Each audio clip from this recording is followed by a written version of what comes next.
Hey everybody, welcome back. It's our April 2026 production update. We will be talking about a lot of different stuff. As you guys might know, if you're a customer getting in touch with our technical support team, it's been really busy over the last couple of months. It's also been a really busy month in general for all of us over the last couple of months. Our customer support has been a little bit slower than usual.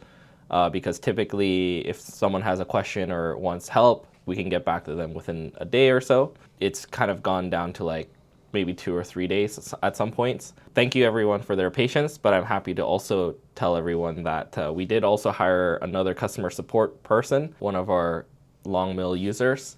And so we've been able to get back to our typical timelines for support. Right now, we have 5 full-time customer service staff, and also some of the people in our engineering and production team also help out with a lot of the customer service. So yeah, we have a lot of people helping people because we have a lot of people to help. So it's a good thing, but yeah, we're continuing to make strides in making sure we have the staff to help everybody as we grow our product line, but also improving our online resources. So you might also have been seeing improvements and updates to our resources pages with new information and technical support stuff. So yeah, if you need help, make sure to reach out or check out our online resources. If you are wanting to join our customer service team, we are continuing to look for more people. So there's a link in our blog where you can kind of just submit your resume and your interest, and if you're a good fit for us, we'll reach out. Altmill 4x8 is now in full production swing. We've been in production mode for the last couple of weeks. We have a bunch of new stations built to do the assembly for the machines. We have been delayed by a few weeks. We had a couple of QA issues and we needed to put some extra effort into addressing some of those things. Some of the examples of the QA issues include the pitch error on the racks, the tooth profile tolerances on the pinions, as well as testing the gearbox backlash. A lot of the power transmission parts on the y-axis are things that we were doing a lot more QA testing, and to make sure that the accuracy across the whole machine travel is consistent. We have luckily been able to check all of those and have enough parts available to start the shipping of the machines pretty soon. So we are very, very close to the shipping. There are a couple things that we're also working on, which is finalizing the packaging layout and a couple of straggler parts for the packaging as well. We also just wrapped up the filming for the assembly resources. So we will have a video available very soon showing how to assemble the 4x8. I will also mention we have someone working on the animations too. So one of the big changes from our previous assembly guides is we'll have more graphics and more support on the assembly. So we believe that we'll see improvement on how easy it is to understand how those resources work. Batch 2 for the altmill 4x8 is now in production as well. Now that we've learned a lot of the quirks on the QA side, we're making sure that our documentation is improved to increase our yield and reduce potential issues moving on forward when we do our second batch. LongMill Mark III. Basically, we found that the rigidity improvement between the LongMill Mark II and the Mark III is about 65 to 80% depending on the axis. And we have a pretty big increase in the motor power as well. So all in all, the LongMill Mark III is a significantly improved machine, and we are going to keep the price about the same as the old machine. So the 30x30 will start at approximately $1,400 US, and the 48x30 will start at approximately $1,800 US.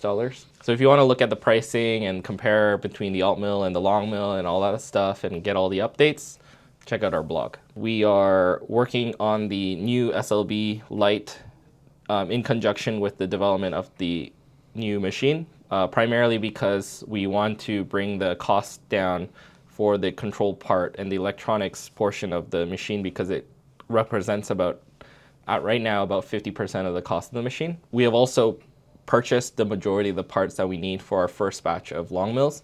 So the first batch of LongMills is about 1,000 machines, so 530 by 30s and 548 by 30s. We are going to be getting in parts probably in the next month or two. We will have the pre-orders open up around mid-May, and we should be shipping in July.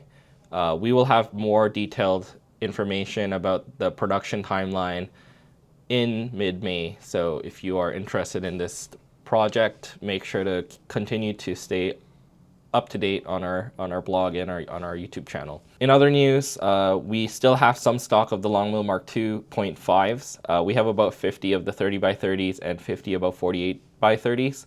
So I would say roughly we have about a month to maybe 2 months worth of stock. If you're still interested in getting those machines, make sure to check those out. Those are currently on a small discount right now. So if you don't need the latest and greatest and you don't want to wait till June, July to get your machine, the current LongMills are also a good option. The new generation of SLBs. So we've kind of made the decision for the naming for the two versions of the SLB. The SLB that we're going to use with the altmill will be called the SLB-EXT version 2.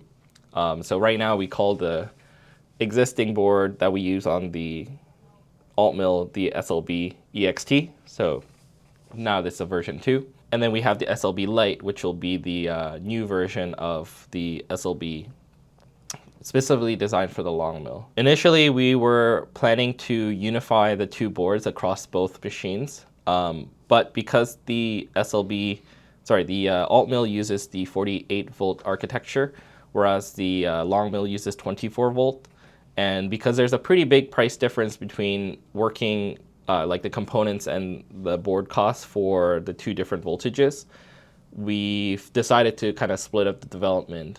And although it adds some more development costs, overall, because of the price differences there, we believe it's a better choice overall. We got our first prototype boards just, I believe, yesterday. So today, Daniel is going through the testing and process for those. We'll probably be spending the next couple of weeks doing the testing, and if all goes well, we'll slowly work in the changes and probably end up doing a second version and then prepare for our full production. And yeah, as we kind of mentioned before, we do want to have the SLB-LITE ready to go in conjunction with the production and shipping of the new version of the LongMill. We'll hope that we don't run into any major issues when it comes to development for the new boards. In other news, we also have new molded cable samples that have come in as well. And because we're making so many cables, we've now decided to integrate all the cables into a single assembly and to a over molded sheath. And so that one decreases the nominal width from around 11 to 12 millimeters down to about 7 millimeters, which allows for more space in the drag chain. Also, because everything is integrated, it makes the wiring much more simple as well. It reduces the cost, and if you ever need to change something, you can just change the whole assembly rather than having to like take apart all these wires and all that sort of stuff. It also reduced the weight overall too. So the cables will be the same gauge inside, but we just made the packaging more efficient of the cables themselves. So it's overall an improvement and an improvement in the efficiency. So yeah, good change. Also, we are changing the design for the plugs as well, so they will be more secure and easier to work with. And yeah, last but not least, I know that a lot of people are waiting on the auto tool changer. We are now in full production for the auto tool changer, and we are getting prepared to ship out the current orders. We have a bunch of production stations set up and building our first units. We did have a couple of delays, but the majority of all of our hardware related stuff has been resolved. We had, for example, remachine some of the solenoid bodies in-house, make a couple changes to our wire management. So we also produce those in-house. And right now we also set up a machining station with an existing altmill and ATC. So we're kind of bringing in more of the part production for the machine components in-house with using the machines to make parts for the machine. Oh, okay. Nini's given me one of the parts that they've machined with the ATC and the alt mill. So yeah, this will be inside some of the, well, I guess they'll be in all of the ATCs if you get one. So yeah, manufacturing in Canada. Toss it. Wheat. Perfect. We're kind of doing that to increase the production capacity so we can get parts more quickly. And also it gives us an opportunity to stress test our machines and the accessories like the ATC and kind of work out any kinks that come from like long-term and like hard use. We are also planning to start shipping the ATC kits in around April 10th, which will coincide with when the altmill 4x8s will ship. There's a couple of outstanding tasks, one with the completion of the resources and the installation guides, and second, the completion of the new firmware. I will say that we were able to see some of the new resources, the guides, the software integration for the ATC, and I will say it's like definitely a big step up from where we used to, like our caliber of engineering and design. So I know that everyone's really antsy to get their new ATCs, but I guarantee that once you have the full experience, it'll be amazing. In other news, we also are in production for our second batch. We sold out on all the ATCs sooner than expected. So if you place the order earlier in the production line, you will get it based on the scheduled time. And then we put a notice for any new orders that they will probably start shipping in June. April's gonna be a pretty busy month. We have like basically the two most complicated projects, the 4x8 and the ATC, coming out at the same time. Yeah, super exciting, but the amount of engineering and preparation we've been doing for that and bringing up the caliber of the product experience has been monumental. So yeah, pretty excited to see that happen. I think that's everything for this month. So I guess we will see you guys next month. Take care. Bye-bye.